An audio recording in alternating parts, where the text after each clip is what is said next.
حبار بن اسود اللہ کے رسول صلی اللہ علیہ وسلم کی سب سے بڑی صاحبزادی کا قاتل ہے۔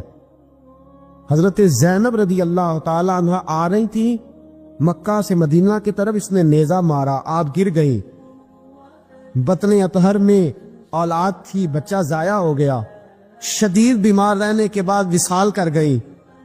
فتح مکہ کے بعد حبار بن اسود چہرے پہ نقاب ڈال کے آیا، باپ کلیجے پہ ہاتھ رکھ کے بتائے نا بیٹی پیاری کتنی ہوتی ہے۔ باپ ذرا کلیجے پہ ہاتھ رکھ کے بتائے کہ بیٹیاں جگر کا چین ہوتی ہیں، بیٹیاں سکون ہوتی ہیں، بیٹی باپ کو کتنی پیاری ہوتی ہے۔ بیٹی کا قاتل سامنے کھڑا ہو گیا، چہرے پہ نقاب ڈالا ہے، کہتا یا رسول اللہ صلی اللہ علیہ وسلم بہت بڑا دشمن بھی آ جائے تو آپ معاف کر دیتے ہیں۔ جاگ رہے ہیں آپ لوگ؟ فرمایا بہت بڑا دشمن بھی آ جائے تو معاف کر دیتے ہیں۔ حضور نے فرمایا حبار چہرے سے نقاب ہٹا، بیٹیاں بھولا نہیں کرتی، تو کلمہ پڑھ میں تجھے بھی معاف کرنے کو تیار۔ فرمایا ہٹا چہرے سے نقاب، کبھی بیٹیاں بھی کسی کو بھولی ہے لیکن تو کلمہ پڑھ صحیح، میں تجھے بھی معاف کرنے کو تیار ہوں۔ اگر اتنا بڑا قاتل معاف ہو سکتا ہے تو چچا کیوں نہیں معاف ہو سکتا؟ تائے کو معافی کیوں نہیں مل سکتی؟ ماما جی کو معافی کیوں نہیں مل سکتی؟ سسر کے ساتھ سلوک کیوں نہیں ہو سکتا؟ آپ اپنے برادر نسبتی کے ساتھ محبت کیوں نہیں کر سکتے؟ کیوں ان ساری محبتوں کو فروغ دیا کیوں نہیں جا سکتا؟ اگر قاتل کے ساتھ ظالم کے ساتھ صلح ہو سکتی ہے، اگر ابو جہل کا بیٹا اکربا کلمہ پڑھنے آئے اور میرے رسول منبر پہ کھڑے ہو کے استقبال فرمائیں اور صحابہ کہیں یا رسول اللہ وہ تو کافر اور دشمن کا بیٹا ہے، فرمایا پہلے دشمن کا بیٹا تھا، آج تو مومن بن کے کلمہ پڑھنے آیا۔ وہ پہلے کی بات ہے، استقبال کیا جا رہا ہے۔ عزیز دوستو، تیسری بات یہ ہے کہ معاف کریں، اور چوتھی بات یہ ہے جب کوئی معافی مانگنے آ جائے نا پھر اس کو معاف بھی کر دیں۔ جڑے گا معاملہ تب بھی، معافی دیں بھی اور معاف جی بڑا مشکل معاملہ ہے۔ لڑائی ہو گئی، جھگڑا ہو گیا، اچھا پہلے کئی دفعہ سلام لے لیتے ہیں، ہمارا ماحول بڑا جی پہلے سلام دعا ہو جاتی ہے، لیکن بیٹے کی شادی کا کارڈ بھیج دیا تو کارڈ واپس کر دیا، میں نے منگنی کہیں سدیا تو میں نہیں آؤں گا۔ واہ جی واہ، بھائی منگنی پہ آپ کا آنا کچھ ضروری تھوڑا تھا، جب گھر والے کا دل کرے بلائے۔ پھر وہ ساری برادری کو لے کے دروازے پہ گیا، پر پھوپھی کہتی ہے میں آتی ہی نہیں، ماما جی کہتے ہیں تو جو مرضی کر لے، یہی تو موقع آیا ہے۔ حدیث سناؤں، اتنے سخت لفظ، اتنے سخت، رحمت للعالمین رسول اتنے ناراض نظر آتے ہیں۔ حضور نے فرمایا ترغیب و ترہیب میں حافظ منذری رحمت اللہ علیہ حدیث لائے، رسول رحمت صلی اللہ علیہ وسلم نے فرمایا جس سے اس کا بھائی معافی مانگنے آیا اور اس نے معاف نہ کیا، جس سے اس کا عزیز، اس کا دوست، اس کا رشتہ دار، اس کا مومن بھائی معافی مانگنے آیا اور اس نے معاف نہ کیا، فرمایا اگر معاف نہیں نہ کرنا تو میرے حوض کوثر پہ نہ آئے، میں جام نہیں پلاؤں گا۔ حوض کوثر پہ بالکل نہ آئے، مجھ سے جام کا مطالبہ نہ کرے، سخت گرمی کے ماحول میں میں نہیں جام پلاتا، اگر مجھ سے جام لینا ہے میرے ہاتھوں سے تو جب بھی کوئی معافی مانگنے آئے فوراً معاف کر دیا کرو، جب بھی کوئی۔ اور معافی بندے کے لیے نہیں دینی، اللہ کی رضا کے لیے دے دی۔ بندے میں تو کوتاہیاں موجود رہیں گی، بندے میں تو غلطیاں موجود رہیں گی۔ آج اختلافات ہیں رشتہ داروں میں، اتنے اختلافات کے سال فوتگی ہو گئی، ایک شخص فوت ہو گیا جو کسی کا نانا ہے، کسی کا کسی کا نانا لگتا ہے، کسی کا دادا لگتا ہے، کسی کا ماما لگتا ہے، کسی کا چچا لگتا ہے، کسی کا پھپھا لگتا ہے، لیکن لڑائیاں ہی بڑی ہیں۔ بیچارہ فوت بھی ہو گیا، انتقال ہی کر گیا، اب بھی جناب آتے ہیں تو سیدھے جنازہ گاہ، اس کے لیے نہیں، لوگوں کو دکھانے کے لیے۔ جنازہ گاہ آئے، جنازہ پڑا اور لوٹ گئے۔ بھئی اتنی نفرت کے مرنے والا ماری گیا اور ہم ابھی تک درگزر کرنے کو تیار نہیں۔ میرے رسول کریم صلی اللہ تعالی وسلم نے فرمایا اگر تو چاہتا ہے کہ تیری عمر بھی زیادہ ہو اور تیرا رزق بھی زیادہ ہو تو اپنے رشتہ داروں سے اچھا سلوک کر، اللہ دونوں چیزوں میں برکتیں پیدا فرما دے گا۔ کن سے اچھا سلوک کر جی؟ یہ نہیں فرمایا وہ بھی جواب میں اچھا ہی کرے تو تب ہے۔ سب سے افضل صدقہ کون سا ہے؟ غریب کو دینا، مسکین کو دینا، یتیم کو دینا، مدرسے کو دینا، مسجد کو دینا، سب سے افضل صدقہ۔ اچھا یہ حدیث آپ نے پتا کیا کرنا جو میں سنانے لگا ہوں، یہ گھر جانا ہے، اس کو لکھ لینا ہے اور اس کو نہ پڑھنا ہے کبھی کبھی کھول کے کہ یہ کیا جملے ہیں حضور سید عالم کے، محبوب پاک کے یہ کیسے عجیب حضور نے فکرے اور کس انداز میں سمجھا دیا، کتنی خیر ڈیل دی اپنے غلاموں کے دلوں میں۔ حضور نے فرمایا غلاموں پتہ ہے سب سے افضل صدقہ کون سا ہے؟ ایک صحابی کہنے لگے حضور یتیم کو دینا، فرمایا نہیں۔ سب سے افضل صدقہ کون سا ہے یا رسول اللہ؟ مسکین کو دینا، فرمایا نہیں۔ سب سے افضل صدقہ حضور مسافر کو دینا، فرمایا نہیں۔ سب سے افضل صدقہ یا رسول اللہ مجاہدین اسلام کو دینا، فرمایا نہیں۔ حضور پھر بڑی قابل غور حدیث، جاگیے گا ذرا آنکھ کھولیے گا، ذرا ٹیڑھ چھوڑیے گا، ذرا عجیب انداز دیکھیے گا میرے ماں بھئی حدیث میں فکرے کیسے بیان فرمائے۔ رسول پاک نے فرمایا تیرا رشتہ دار ہو، سب سے افضل صدقہ کیا ہے؟ تیرا، بولیے یار، تیرا رشتہ دار ہو اور غریب ہو، حقدار ہو۔ اور اگلے لفظ بڑے عجیب ہیں، تیرا رشتہ دار ہو، غریب ہو اور تجھ سے ناراض ہو۔ کیسی بات ہے؟ فرمایا تیرا رشتہ دار ہو، غریب ہو اور تجھ سے ناراض ہو، فرمایا کسی بھی طریقے اس کے گھر صدقہ پہنچا دے، سب سے افضل صدقہ کرنے کا ثواب لکھا جائے گا۔ سب سے افضل صدقہ، تیرا رشتہ دار بھی ہو، ضرورت مند بھی ہو اور تجھ سے، سبحان اللہ، ہمارا تو حال یہ ہے کہ اس کو کسی طرف سے آتا بھی ہو تو ہم روک دیتے، کہتے نہیں ایڈا تگڑا کام کرے ہیں تسی اینو کالی دیندے ہو، یہ چار منڈے نے کما کے کھان ہو، صاحب اس کو کیا بھائی؟ فرمایا تیرا رشتہ دار ہو، حقدار ہو، ضرورت مند ہو، شرط یہ بھی لگا دی کہ ساتھ تجھ سے ناراض بھی رہتا ہو، اس کو تو صدقہ دے گا تو اللہ تجھے سب سے افضل صدقہ کرنے کا ثواب عطا۔ تو توڑنے والوں نہ بنو، جوڑنے والے بنو، جوڑ جاؤ۔ محبوب پاک سید عالم صلی اللہ تعالی علیہ وسلم نے فرمایا لا يدخل الجنت قاطع، فرمایا جو رشتے توڑنے والا ہے جنت میں نہیں جائے گا، جو رشتے توڑنے والا ہے وہ جنت میں نہیں جائے گا۔ الذین ینقضون عہد اللہ من بعد میثاقہ ویقطعون ما امر اللہ بہ ان یوصل ویفسدون فی الارض، فرمایا جو رشتے توڑے گا وہ تو زمین میں فساد برپا کر دے گا، وہ زمین میں اولئک هم الخاسرون، یہ وہ لوگ ہیں دنیا میں بھی نقصان اٹھائیں گے اور آخرت میں بھی نقصان اٹھائیں گے رشتہ داریاں جوڑنے۔ اور یہ نہیں فرمایا کہ وہ تجھ سے اچھا سلوک کرے تب ہی ہے، سامنے والا بھی سیاںا ہی ہو تو تب ہے، تو نے اس کے لیے اس نے سلوک نہیں کرنا، تو نے تو اپنے اللہ رسول کو راضی کرنے کے لیے اس نے سلوک کرنا ہے، اس کے لیے تھوڑی کرنا ہے۔ سل من قطع کا لفظ کیا ہے؟ اور میں آپ کو ذاتی بات بتاتا ہوں، ایک آدھ دفعہ یہ تجربہ کر کے دیکھا، اس میں خیر ہی بڑی ہے۔ فرمایا سل من قطع کا، حضور نے فرمایا اس کے ساتھ جوڑ جو تیرے ساتھ توڑتا ہے، اس کے ساتھ جوڑ جو تیرے ساتھ توڑتا ہے نا، نفرت کرتا اس سے پیار کر، اور جو تجھے اذیت دیتا اس کی خدمت کر، اور جو تیرے ساتھ زیادتی کرتا ہے تو اس سے محبت کر۔ اصل پیار تو یہ ہے، جوڑنے والے سے تو سارے جوڑ لیتے ہیں، محبت کرنے والے سے تو سارے محبت کر لیتے ہیں۔ فرمایا سل من قطع کا، اس کے ساتھ جوڑ جو تیرے ساتھ توڑے، جو نفرت کرے اس سے پیار کر، پھر تیرے ضعف کا پتہ چلے گا، پھر تیرے حوصلے کا پتہ چلے گا، پھر تیری دلیری سمجھ میں آئے گی۔ تو دوستو جوڑنے والے بن جائیں، پیار کرنے والے بن جائیں، نفرتیں نہیں محبتوں کو فروغ دیں۔ اگر یہی کام ہوتا، میں کہا کرتا ہوں اگر دولت بڑی پیاری ہوتی نا تو سب سے زیادہ سیدہ فاطمہ کے گھر رہتی۔ اگر یہ کوئی بہت اعلیٰ چیز ہوتی تو یہ تو وہ والا کرانا ہے کہ 3 دن چولہا نہیں جلا۔ اور کنز المال میں وہ لفظ موجود ہے کہ حضرت ابو ہریرہ فرماتے ہیں کہ اونٹ کے بالوں کی بنی ہوئی چادر سیدہ فاطمہ نے اوڑھی ہوئی تھی، اونٹ کے بالوں کی بنی ہوئی چادر، اور وہ چکی پیس رہی تھی، چکی چلا رہی۔ کہتے حضور نے دیکھا تو نبی پاک کی آنکھوں میں آنسو ضرور آئے، اور پتہ محبوب نے کیا فرمایا؟ یہ کنز المال میں موجود ہے۔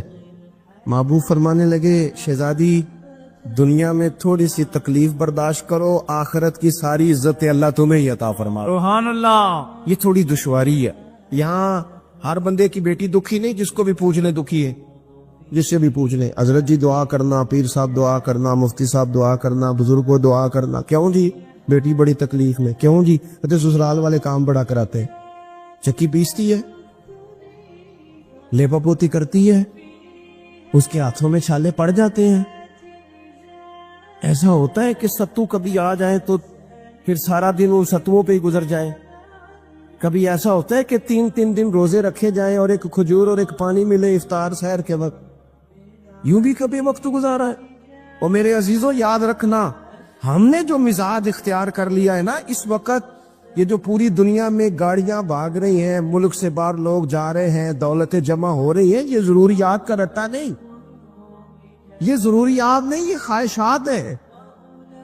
ضروریات تو پوری ہو رہی تھی، لیکن وہ جو خواہشات کی تکمیل تھی، وہ جو پڑوسیوں کی بڑی کار ہمیں پریشان کر رہی تھی، وہ جو گھر کے سامنے ایک پلاٹ تھا اور دل کر رہا تھا حویلی نہ بنا لوں، وہ جو ٹینشنیں تھی انہوں نے بہت بھگایا، لوگوں تھکا دیا۔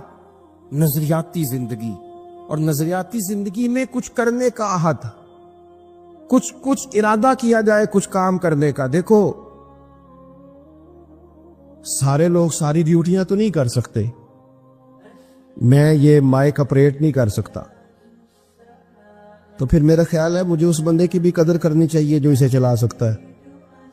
جو کام میں گاڑی میں سفر کرتا رہتا ہوں، وہ کہاں گھوم آتے ہیں، تو میں تو سو جاتا ہوں کئی دفعہ گاڑی میں، لیکن ڈرائیور کو لوگ ڈرائیور کہہ کے پکارتے ہیں، حالانکہ تو سویا ہوا تھا، وہ تو جاگ رہا تھا۔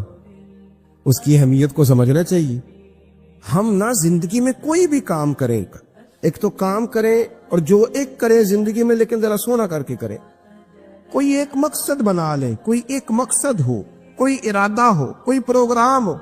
نہ سمجھ آئے تو بخاری میں حدیث موجود ہے، ایک بوڑھی اماں حضور کی مسجد میں جھاڑو دیتی تھی، اور چلو کچھ کرتی تو تھی نا یاو، اور دیکھو سعادت جھاڑو وہاں دیتی ہے جہاں 70,000 فرشتے سویرے آتے ہیں، 70 شام آتے ہیں۔ سبحان اللہ، سبحان۔ حضور کی مسجد شریف میں جھاڑو دیتی ہے خاتون۔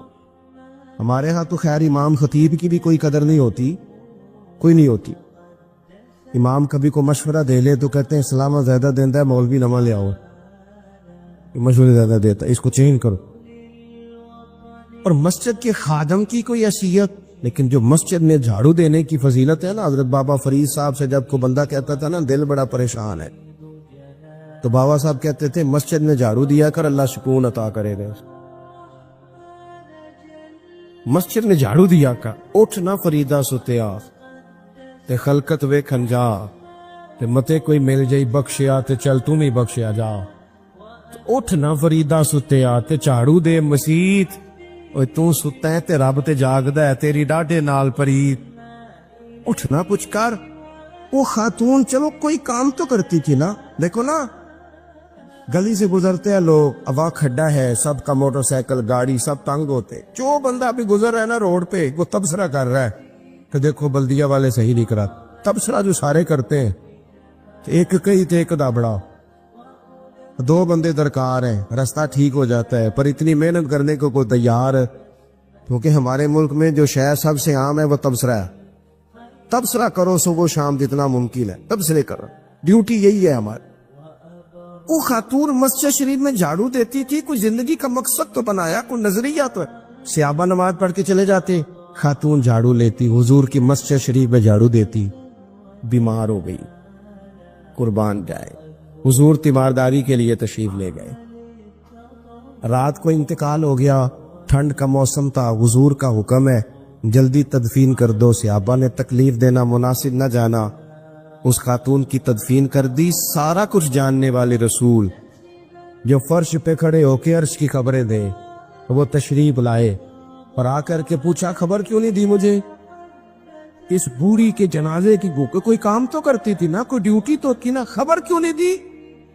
ویسے تو وارث جنازہ پڑھ دے تو دوسرا جنازہ جائز نہیں ہو، وارثوں نے نہ پڑھا ہو تو دوسرا جنازہ پڑھا جا سکتا ہے،